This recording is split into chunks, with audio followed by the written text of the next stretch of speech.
All right, so here we're going to talk about a permutation. So it's a particular horizontal or vertical arrangement of a set of paintings on a wall, and that's called the permutation of the set of paintings.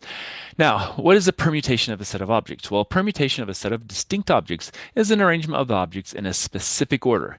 Note the specific. So that's the key here for permutation.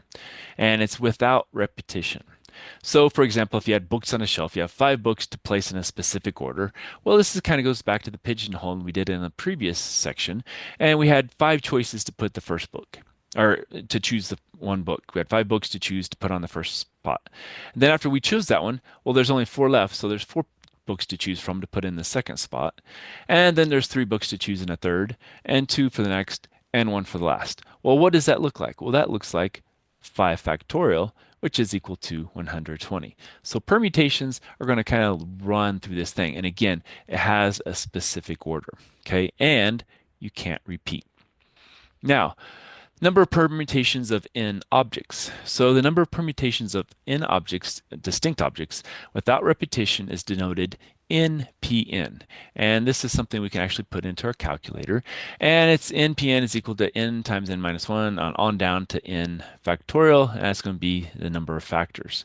So the number of permutations of 7 objects is 7p7, which is 7 times 6 times 5 times 4 times 3 times 2 times 1 if we put it into the pigeonholing, which is 7 factorial. And then we just have to put that into our calculator and figure out what 7 factorial actually is. Now, if we want to take permutation of n objects taken r out of time, so now we're taking those are r out of time. So that's again without repetition. That's going to be an arrangement of r of the n objects in a specific order. So how do we do that? Well, that's going to be given by the following NPR, and this is really what you'll see written. Most calculators will have an NPR. NPN was going to be a specific type of NPR.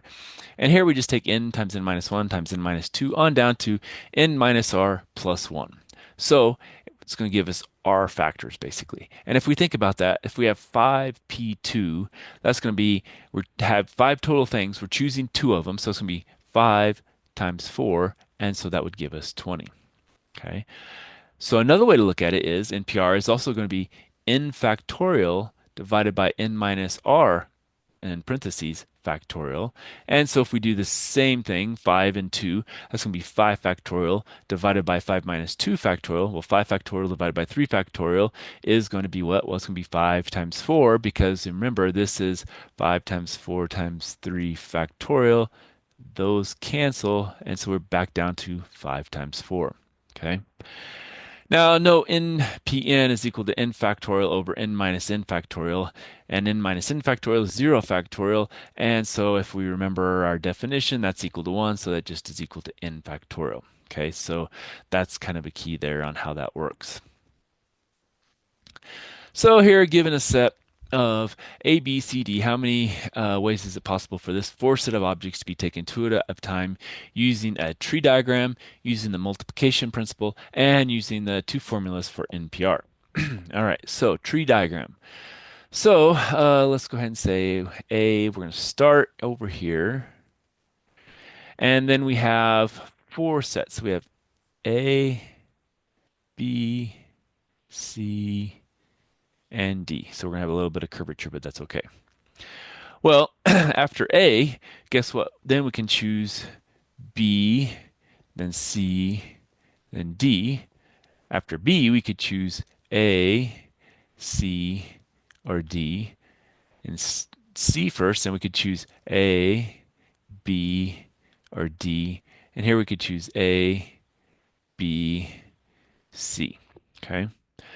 Now, that's not a very good draw. It's kind of crooked, but you get the general gist of how it works. Okay.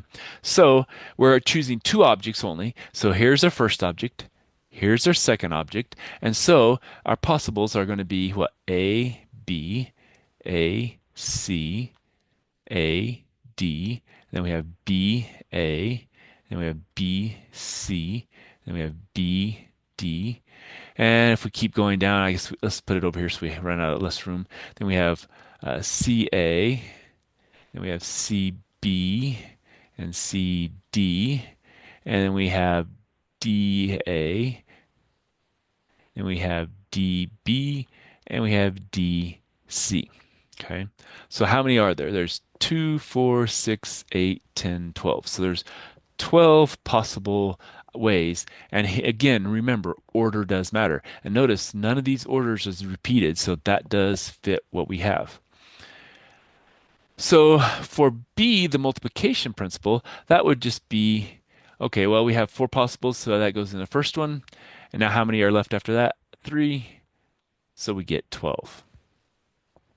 All right. C, the formulas for that. That's going to be a 4p2. And if we do that, there's going to be, choosing two out of the four. So that's going to be a 4 times the 3. So that's going to be a 12. Or we could do the 4 factorial over 4 minus 2 factorial, which is 4 times 3 times 2 factorial over 2 factorial. And that's going to be 12 again. Now, let's look at how we can put this into our calculator because we can actually do that nicely. Let me see if I can share my calculator. And so what we're going to do is we're going to go to math, and depending on your calculator, you'll do different things. We'll go over here to probability, and we have NPR, so number 2. Now, if you've got the older version, you'll have to type a number first, then this, and then the other number. But with the newer version, you can do this. We can say 4, and then 2, hit enter, and we get 12. Okay. Now, let's see here. I'll show you on the TI-84 Plus, and if it switches over, on this one, we have to hit 4 first, then we have to hit math, and then we go over to probability, and then we go to number 2, and then we hit 2, and we get 12 again. So you have to hit your first number, then the NPR, then your second number, and it gives you the value. So it depends, again, which version of calculator you have, whether you do it in one order or the other order. All right, so let's go back to over here. And let's stop at that point and we'll come back with some more.